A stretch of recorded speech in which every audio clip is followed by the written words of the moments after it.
Mesdames, Messieurs, bonjour, c'est l'heure de la cour commune. Vous nous suivez depuis le studio François Xavier en Libre-Noumont. Aujourd'hui, nous allons explorer un sujet souvent tabou mais crucial, l'injure parentale et son impact sur les enfants. Les mots peuvent blesser et lorsque ces blessures proviennent de ceux qui devraient offrir amour, tendresse et soutien, les conséquences peuvent être profondes et durables. Aujourd'hui, nous nous interrogeons sur la manière dont ces injures impactent la vie des enfants, leur confiance en eux, leurs relations futures, également sur le plan spirituel. L'injure parentale poursuit-elle l'enfant à vie? C'est le thème de ce jour. On en parle avec mes invités qui sont déjà dans ce studio. À ma gauche, j'ai monsieur Aromayon Toussaint. Oui, bonjour. Bonjour. Vous êtes chercheur en histoire et psychologue aussi. Oui.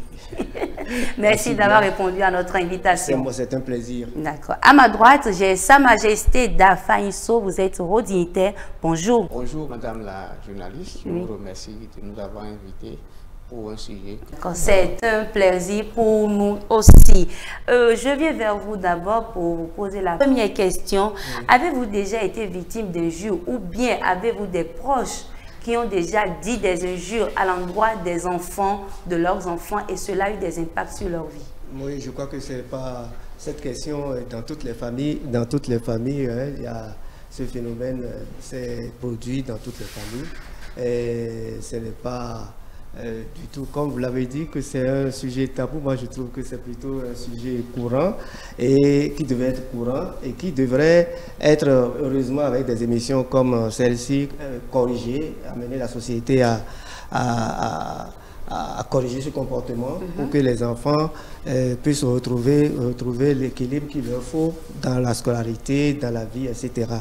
Donc, vous demandez si j'ai connaissance de ce phénomène, de ce comportement.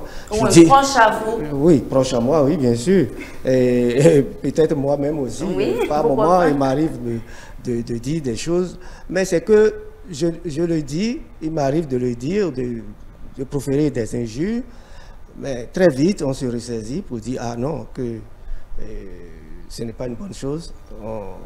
On essaie parce que ça a des impacts sur les enfants. Et je remercie ce cadre qui est offert pour en parler, pour que des gens commencent par corriger ce comportement qui est vraiment néfaste pour la société en général, parce que c'est les hommes qui font la société. Oui. Et si les hommes ne sont pas bien restaurés, capables de produire une force de pensée, capables d'être déstressés, de prendre de bonnes décisions, d'avoir du courage en eux, de la confiance, je crois que le résultat, ça impacte aussi la société. Ça n'impacte pas seulement l'enfant, mais c'est toute la société qui prend le coup. Voilà. Sa Majesté, est-ce que vous avez déjà dit des injures à l'endroit de vos enfants ou vous avez des proches qui ont eu à dire des injures sur leurs enfants et cela a eu des impacts? Ok, Madame la journaliste. Et pour vous répondre, je dirais que nous avons l'habitude de le dire régulièrement sans s'en rendre compte que ce que nous disons avait déjà des effets néfastes sur la vie de nos enfants. Comme j'appelle souvent des propos fantaisistes, que je vais appeler, parce que tu appelles ton enfant pour dire, ben, tu ne vaux rien, tu dis à ton enfant, mais toi tu le dis parce qu'il faut le dire. Mais quand tu le dis, l'énergie qui est en train de s'envoler a déjà capté. Et quand l'énergie capte, 2 ou 3 jours, bien, à des années, ça va agir sur la toile, que c'est la sorcière. C'est pas la sorcière, c'est ce que tu avais sorti de ta bouche là, qui est en train de se manifester là. Donc, nous le disons sans s'en rendre compte que ce que nous disons là, c'est des choses qu'on ne veut pas le dire, mais on le dit dans des moments de bavardage, ou bien quand on est en train de s'amuser avec les adultes, ou bien l'enfant vient à l'école, il n'a pas travaillé, tu dis, toi là, c'est pas bon. Oui, justement, c'est là, j'allais en venir. Voilà. À partir de quel moment ces injures ont d'impact sur la vie de l'enfant? Ok.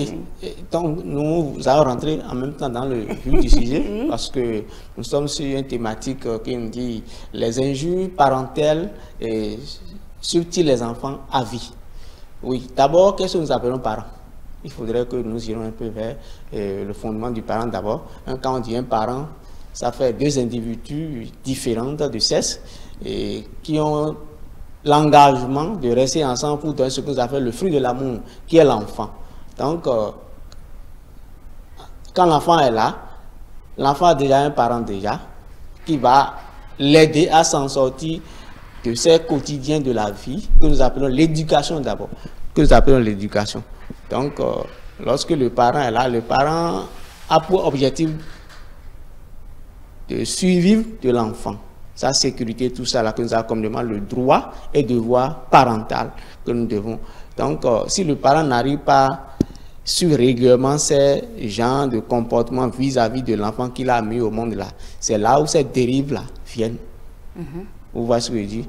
Donc, l'enfant qui est en train de quitter de l'enfance vers l'adolescence a déjà un autre comportement qu'on doit vite maîtriser de l'enfant.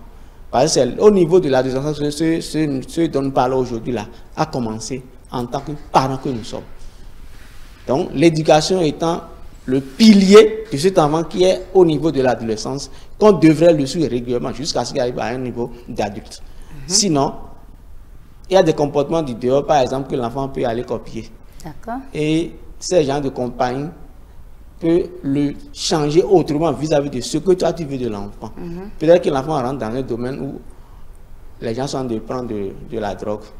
Donc quand ton enfant vient par exemple à la maison, que tu lui parles, on va quand même pas divaguer avec toi. Tu vas penser que ce que l'enfant a dit là, c'est quelque chose de vérité, mais ce n'est pas la vérité. Parce que l'enfant est dans un autre monde derrière toi.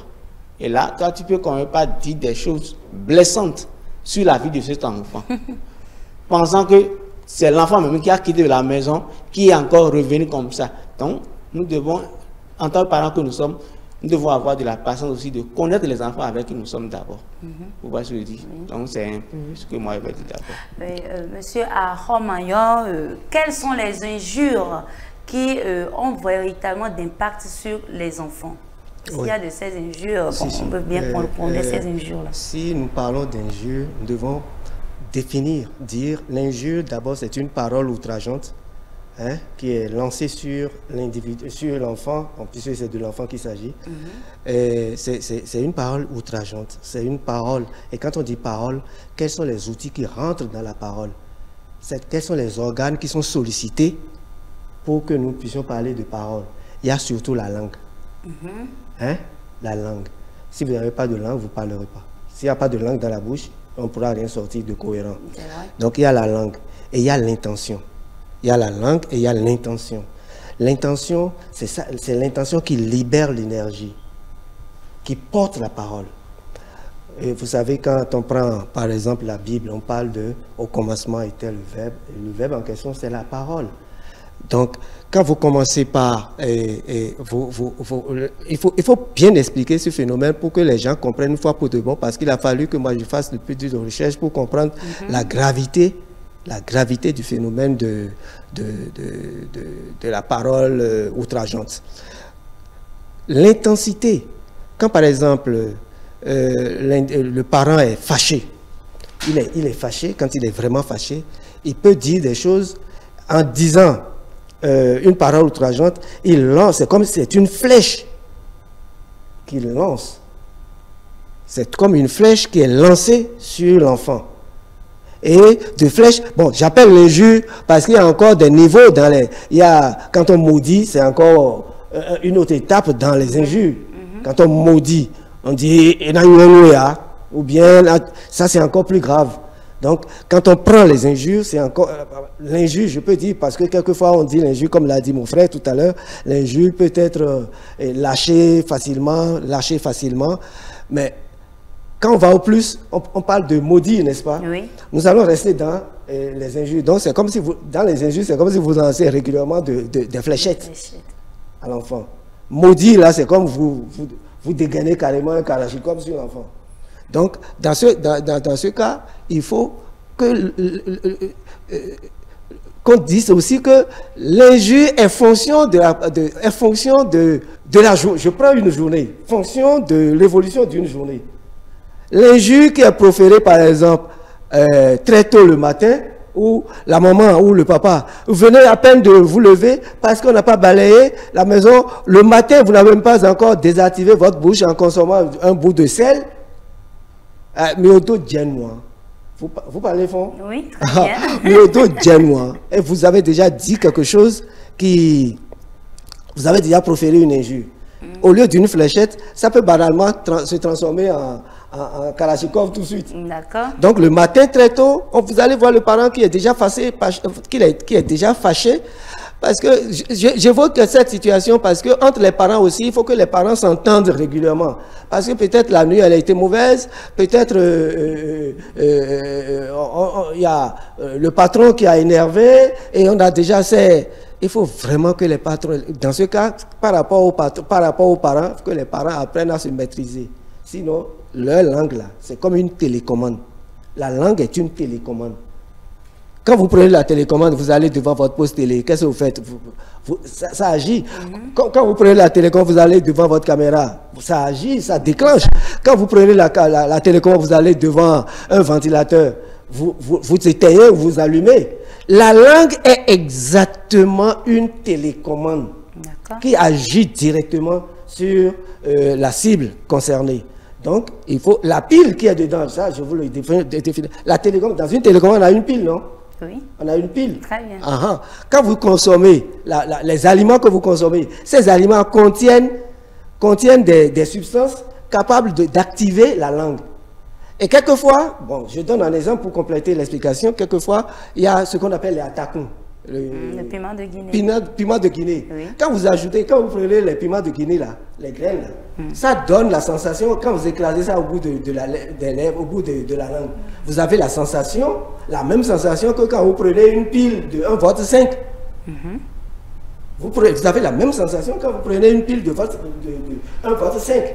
Donc quand vous écrasez, même quand vous n'écrasez pas c'est pour expliquer que la langue est activée, soit par attaquant, soit par des aliments. Parce que les aliments que vous consommez contiennent aussi des choses qui sont dans l'attaquant. Ça active la langue.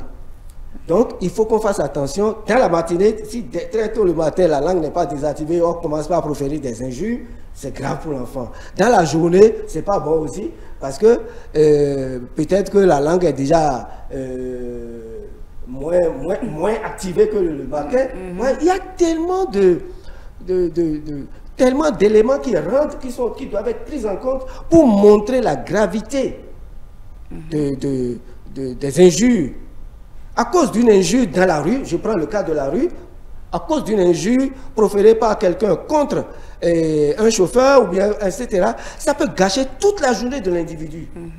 Ça peut gâcher la journée de l'individu. Donc, si vous rapportez ça à la maison, vous voyez, à cause d'une injure, l'enfant qui va à l'école, il a appris régulièrement sa leçon et tout, mais arrivé à l'école, il n'arrive plus à rendre parce qu'il est tellement touché impacté par l'injure du matin que maman a lâché. Et puis, voilà une journée gâchée à cause d'une injure.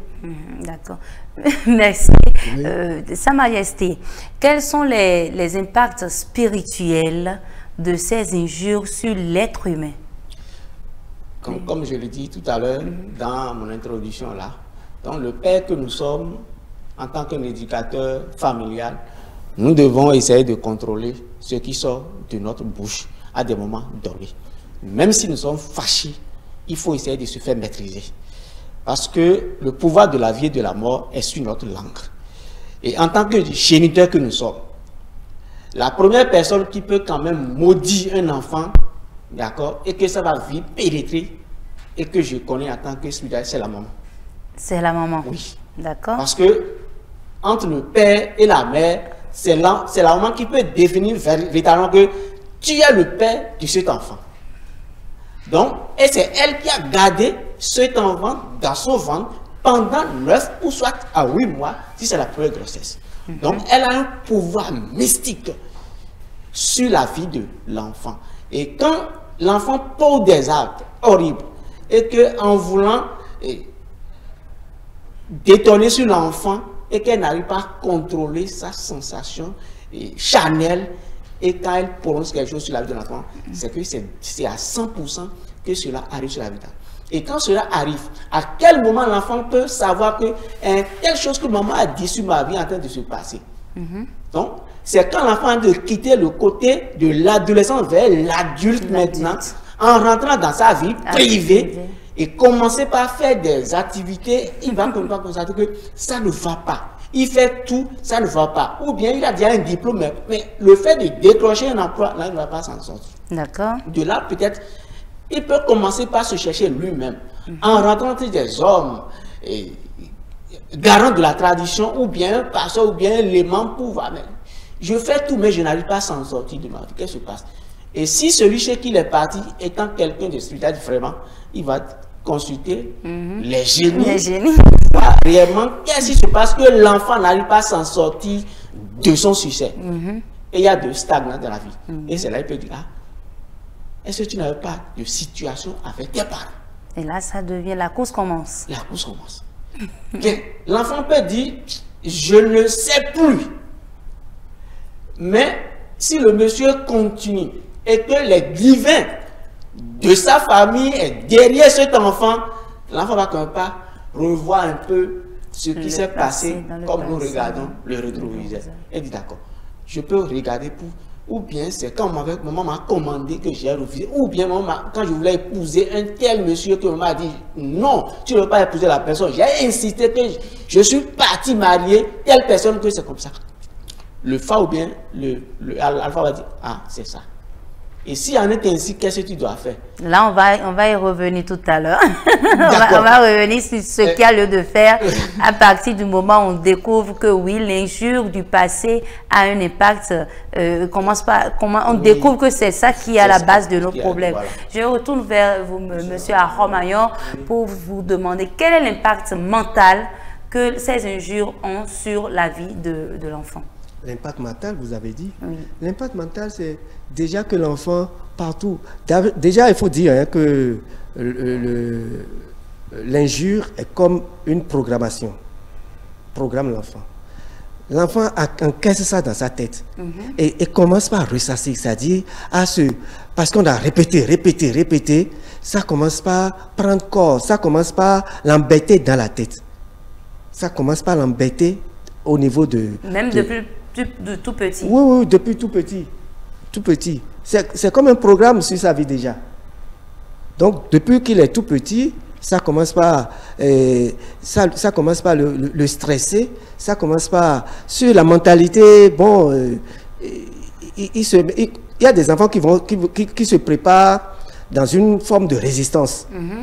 Et quand avec l'injure, qu'on lui chaque fois lance dessus, il finit par créer une forme d'anticorps. Il commence par se protéger d'une certaine façon, et derrière cette protection, il se retire, il perd confiance, et il est stressé, c'est dramatique, c'est simplement dramatique du point de vue il peut même quelquefois arriver à l'école quelqu'un qui pose un acte qui lui rappelle cette injure, qui lui rappelle, et voilà, ça peut lui créer toute une désorganisation totale au niveau de sa mentalité. On peut dire que les injures sont comme les noms que les parents donnent aux enfants qui suivent les enfants tout au long de leur vie. Oui, tout au long de leur vie, mais il y a aussi, puisque j'appelle ça un programme, il doit avoir il existe des dispositions pour arrêter ou atténuer les effets de ces injures. On va y revenir tout à l'heure. Justement. Sa Majesté, lorsqu'un enfant, d'accord, tout petit, on lui dit des injures, l'enfant innocent aussi ne sait pas. Il y a certains parents qui disent les injures sans s'en rendre compte qu'ils sont en train de maudire leurs enfants, par exemple. Oui, ça que je dis, ce genre de propos, c'est des propos fantaisistes. On le dit parce qu'il faut le dire, mais ce n'est pas bon. Vous voyez. Et ce que nous disons, c'est déjà même dans le ventre de l'enfant là que ce que nous a commencé. Comment? Parce que c'est toi qui as enceinté la femme.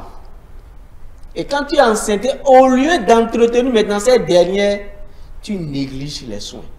Elle dit, je vais aller à la vaccination, tu refuses. D'accord? Le fait de dire ces choses pour fatiguer la dame déjà, elle peut commencer par dire des choses pour dire qu'est-ce qui m'a amené même à tomber grossesse à cet individu vil-là. D'accord. Il vaut mieux enlever ou bien je vais garder. le fait de mijoter déjà ces genre de trucs-là, l'enfant a déjà de télécharger spirituellement ces genre de choses. Et vous allez voir, quand ces enfants-là naissent parfois sur la table même de l'hôpital, il y a des enfants qui se naissent, mais qui mettent leur doigt comme ça au manteau. Oui. Ça veut dire que les soucis que ce foyer avait déjà, l'enfant est revenu déjà avec ce souci. Ce qui fait que nous demandons en tant que garant de la tradition de faire tout possible dans nos foyers là, que nous cherchons toujours un climat de paix, quoi qu'en soit ce qui se passe. D'accord. Et j'en reviens pour dire, quand nous regardons un peu dans le livre saint, parce que je le dis toujours, je ne fais pas exception de religion, la Bible c'est un document juridique que moi j'ai vu, que je l'ai beaucoup étudié. Et il y a une dame qui avait des difficultés, je viens de le dire, et quand elle a accouché maintenant, elle a donné le nom ouvert, c'est-à-dire l'amertume. L'amertume. Elle a donné le nom amertume à l'enfant. Ah, l'enfant a commencé par grandir, mais rien ne va dans la vie de cet enfant-là. Qu'est-ce qu'il faut faire? L'enfant est obligé maintenant de se rapprocher des garants de la tradition. Il a dit, le nom que tu portes là, tant que ce nom ne soit pas exigé et enlevé de ta vie, tu ne vas jamais avoir de succès, quoi qu'en soit l'univers. D'accord. Vous voyez? Donc la douleur que portaient nos mamans, parfois elles ramènent ça en nous donnant certains noms qui véhiculent leurs sensations malheureuses dans nos vies et ça donne le déblocage, l'insuccès, la stagnation totale. Vous voyez? Et dans ce cadre-là, il y a des travaux que nous allons en revenir. De la même manière, quand je suis enseignant aussi, je vois parfois des enfants qui viennent à l'école, qui sont souvent tranquilles. Or, cet enfant, quand tu le voyais, c'est lui qui s'agitait à l'école. Quand il a regardé, c'est lui. Mais à un moment, l'enfant a commencé par se faire de réserve en lui. D'accord.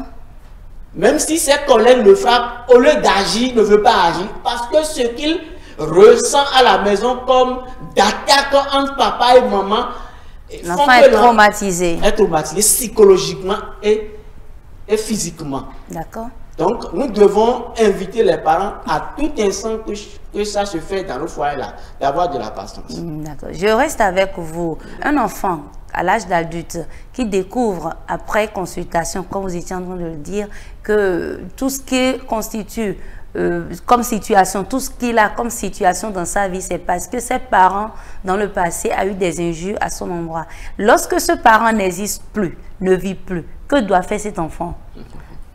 Et parlons d'abord si le parent est là d'abord. D'accord. Parce que c'est déjà profond quand le parent n'y est plus. D'autant plus que j'ai donné des incantations mafieuses sur la vie de mon enfant, par exemple, et que l'enfant là a commencé par trébucher dans son évolution d'abord. Et quand il va aller voir, comme je le dis, les chefs coutumiers qui vont découvrir qu'il y avait telle situation, qu'est-ce que nous conseillons d'abord? Si c'est le phare, par exemple, que l'enfant est venu faire, par exemple, chez moi, là, je ne fais pas d'abord le sacrifice. Je demande à l'enfant d'aller voir les parents d'abord, de régler le contentieux qui existait entre eux. D'accord. Et nous, en tant qu'Africains, c'est à partir de 6 heures comme ça, si c'est pas besoin, tu vas aller réveiller maman. Et tu lui demandes, maman, vraiment, hein, je ne comprends plus rien, mais j'ai voulu que vous priez pour moi. Et maman peut te dire que, mais est-ce que nous continuons à essayer, alors c'est l'on doit dire. Voilà, et c'est là maintenant les questions commencent pas à se poser. La maman se dit, mais qu'est-ce qui ne va pas? Est-ce que tu allais voir quelqu'un qui a dit que je suis une femme nocturne, bon, en griffe, avoir la sorcellerie? Or, cela n'a rien à voir avec cela. Mais c'est l'enfant par rapport à la diplomatie que le charlatan ou bien le guérisseur lui a donné, qu'il va essayer de maîtriser maintenant la maman pour dire, ah, non maman, c'est pas ça. Mais je me suis rappelé qu'en un temps donné, j'avais mal parlé avec vous et vous étiez fâché contre moi. Et je voulais qu'aujourd'hui, là, cette mésentente, cette rancune qui existe, je voulais que ça finisse aujourd'hui. D'accord. Et la maman peut commencer même par couler parfois de larmes. Parce qu'elle-même sait parfois que ce que j'avais dit sur mon enfant, est en train d'agir aussi. Parce que quand ce que tu as donné comme l'enfant, si l'enfant va, c'est bon pour toi. Mais si ça n'allait pas, ça te revient encore. C'est vrai. Donc parfois, il y a ces moments où c'est pas là qui pleure d'abord avant d'embrasser maintenant l'enfant. Et si là maintenant une libation de l'eau, la maman va faire invoquer les ancêtres de pourquoi et maintenant prend l'eau dans sa bouche et siffler sur la poitrine de l'enfant pour lui enlever maintenant ce mauvais sort que l'enfant a capturé. On appelle à l'exorcisme. Et quand ce travail-là maintenant est fait, l'enfant peut aller maintenant faire le bokon pour finir ou bien le passage pour finaliser ce travail. Mais ce n'est pas encore fini. Ah bon? Parce que toute malédiction ou bien toute parole injure, mafieuse qui est lancée sur un enfant déjà qui a déjà des effets, c'est que ça va aller jusqu'à 7 générations avant de finir. J'allais venir à cette génération après. Voilà. Et lorsque les parents ne sont plus en vie, sont passés de vie à trépas, et l'enfant découvre maintenant qu'il y a de ces situations, que peut faire cet enfant? Il faut déjà dire que dans cette situation, dans ce que mon vis-à-vis a expliqué tout à l'heure, il faut parler, on a parlé de injure, c'est un programme. Oui. Maintenant, il faut parler de la déprogrammation. Et je crois que le processus, il a parlé du processus de déprogrammation. Il faut déprogrammer l'enfant. Ça veut dire quoi? Ça veut dire que si c'est un logiciel qui a été installé en lui, il faut supprimer, désinstaller ce logiciel-là avec les rituels qui sont proposés, avec le rituel matinal, qu'il faut aller voir le parent, etc. L'essentiel, c'est de ramener les parents à s'entendre, à faire la paix. Mais quand il arrive que de telles situations se posent, que de telles situations arrivent... Les parents ne sont plus en vie. Oui, les parents ne sont plus en vie. Voilà. Je reviens encore au phénomène de l'injure. Dans l'injure, il y a une énergie qui est dégagée. Dans l'injure est proférée au moment où l'on est dans un sentiment de colère. Hein? Le contraire de l'injure aurait été... le contraire, c'est la bénédiction, c'est un mot qui est lâché avec un sentiment de joie. Maintenant, c'est donné avec un sentiment de colère. L'intensité, parce que ce ne sont pas toutes les injures parce que si on dit que l'injure de façon systématique, la colère aussi fait partie de la vie, hein. On ne peut pas dire, oh, jamais qu'il n'y aura pas que nous allons passer une vie zéro colère. Ça n'existe pas. Parce que il y a toujours des dysfonctionnements qui nous amènent à réagir par rapport et avoir des sentiments. Donc, c'est pas tout. Il y a des sentiments qui portent des énergies très fortes. D'accord. Et ce sont ces sentiments qui s'ajoutent à l'injure, à ce qui est dit par la langue et qui est parti, c'est ça qui définit la longueur d'onde, c'est ça qui définit comment cette injure s'installe sur la durée. D'accord. Comment cette injure s'installe sur les générations, comme on dit. Bah, oui, ça dépend alors de... Donc, à partir de là, il faut commencer par demander aux parents, si la colère arrive là, rappelez-vous tout de suite. Rappelez-vous tout de suite que ça peut avoir de très mauvais impacts sur vous-même, sur la famille, sur l'enfant et sur l'avenir de l'enfant. Donc, déjà, il faut... Donc, tout ce que nous disons jusque-là, c'est d'amener les gens à atténuer la colère, que la colère ne fait pas de bonnes choses. Donc, vous aviez demandé, oui, vous avez dit. Pour l'enfant qui découvre que ce sont les injures de ses parents qui ont aujourd'hui un impact sur leur vie. Mais là, les parents ne vivent plus. Comment cet enfant pourrait-il s'en sortir? Si les parents ne vivent plus, sûrement comme il l'a dit tout à l'heure, il y a des rituels en la matière qui sont proposés pour que soit l'enfant il retourne. Je sais que quelquefois on demande à l'enfant d'aller sur la tombe de ses parents pour aller faire une prière, pour dire maman, je vous ai énervé, mais arrête, ne vous fâchez plus. Demande de messe. Demande de messe. Et à l'église, on vous demande souvent de demander pardon. La confession. La confession. Parce que là maintenant, ce n'est plus. C'est vous qui demandez. Hein? Vous reconnaissez, il faut reconnaître avoir énervé. Vous avez reconnu, il faut reconnaître avoir déclenché une colère. Et cette colère en retour a produit l'injure. Donc, je crois que ce qu'il faut faire, soit d'aller, de suivre les rituels proposés par nos traditionnalistes, ou de faire un tour régulièrement sur la tombe des parents, leur faire demande de messe, demande de ceci ou cela. Parce qu'il arrive, hein, ce n'est pas seulement les injures, il arrive que la maman, quelquefois la maman se fâche pour dire, si je meurs là, tu ne verras, il faut pas, tu ne verras même pas mon visage. Tu verras, ton pain là ne me touchera pas. Là, ça devient encore plus grave. Il y a des parents qui disent ça, effectivement. Qui disent ça. Et pendant qu'ils disent ça, ils vivent encore longtemps après parce que après, ils n'ont pas eu le temps de déprogrammer. Et après, il y a beaucoup de problèmes qui interfèrent dans ce que nous disons. Donc voilà ce que je peux dire par rapport à... Sa Majesté, à partir du moment où l'enfant découvre que oui, j'ai eu des injures de mes parents, mais les parents ne vivent plus, comment l'enfant pourrait-il s'en sortir face à une telle situation? Ok, j'avais un peu mis l'accent sur la maman parce que, comme je le disais, c'est la maman qui est la personne la plus importante dans la vie d'un enfant, parce que le papa, comme je le disais, la maman peut dire que papa, c'est pas tout papa. Est-ce que vous me voyez? Donc, dans ce contexte, il faut que nous invitons plus les mamans à la patience. Maintenant, au niveau de nos papas, le papa, c'est le sang de papa surtout qui est dans la vie de cet enfant-là. C'est pour cela qu'on demande parfois de faire l'ADN pour connaître vraiment si c'est mon enfant ou pas. Donc, le papa aussi a une potentialité à 50%. Et quand il maudit, ou bien quand il sort des propos blessantes sur un enfant, ça peut agir à tout instant et à tout lieu. Ça peut pas être tout de suite. Mais quand on le dit en amont, le fait de dire que tu vas voir, ce n'est pas nécessairement aujourd'hui, mais dans les jours à venir, tu vas voir, tel que dans une chanson de Baiser, par exemple, là, le couple a envoyé leur enfant à l'école. Mais la maman ne veut pas que l'enfant aille à l'école. Chaque fois que l'enfant va à l'école, maman s'interpose. Le papa dit maintenant, ayons, et dîner, Anna quoi à la maman. Et la maman ne peut pas injurier encore le papa. Le papa est d'accord. Mais effectivement, l'enfant n'a pas devenu quelque chose. Il est devenu délinquant. Vous voyez ce que je dis. Donc, c'est vice-versa ce que nous disons. Maintenant, au moment que les parents n'y est plus, il y a ce que nous appelons le brisement spirituel.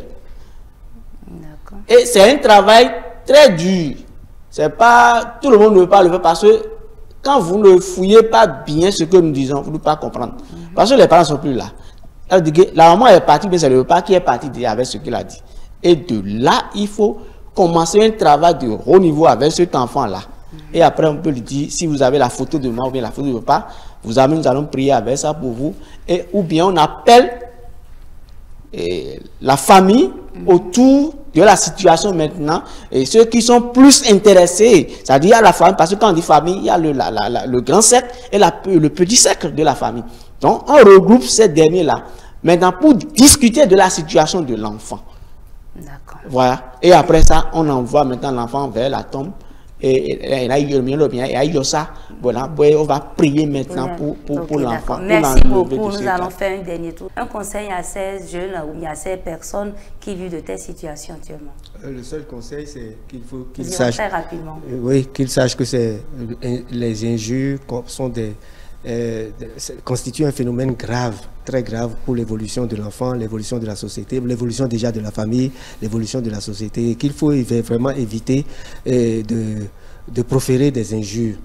Il faut éviter de proférer, il faut contrôler la colère, que la colère n'a jamais rien fait de bon. D'accord. Et vous, Sa Majesté? Ok. Rapidement, quelques secondes. Oui, mais je vais dire parce que l'éducation de nos enfants est très très importante. D'accord. Que nous sommes de finir, mais il faut que je dise que, tel qu'on a dit déjà dans les écoles, de ne pas frapper les enfants, que c'est interdit. Tout ça là aussi fait qu'il y a des enfants qui s'entêtent vis-à-vis de leurs parents et ça cause beaucoup de dégâts. Merci beaucoup. Merci à vous d'avoir répondu à notre invitation. Avec vous, nous avons parlé du sujet « L'injure poursuivent-elles les enfants à vie ?» Voilà, et vous nous avez donné des conseils et nous les avons retenus. On retient que les injures parentales peuvent laisser des cicatrices profonde influencent la vie des enfants bien au-delà de leur enfance. Mais nous pouvons quand même conjurer à tous ces sorts. Merci de nous avoir suivis.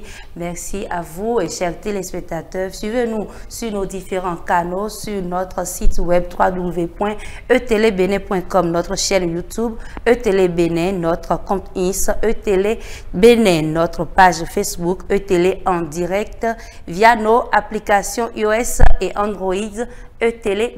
Merci et à demain.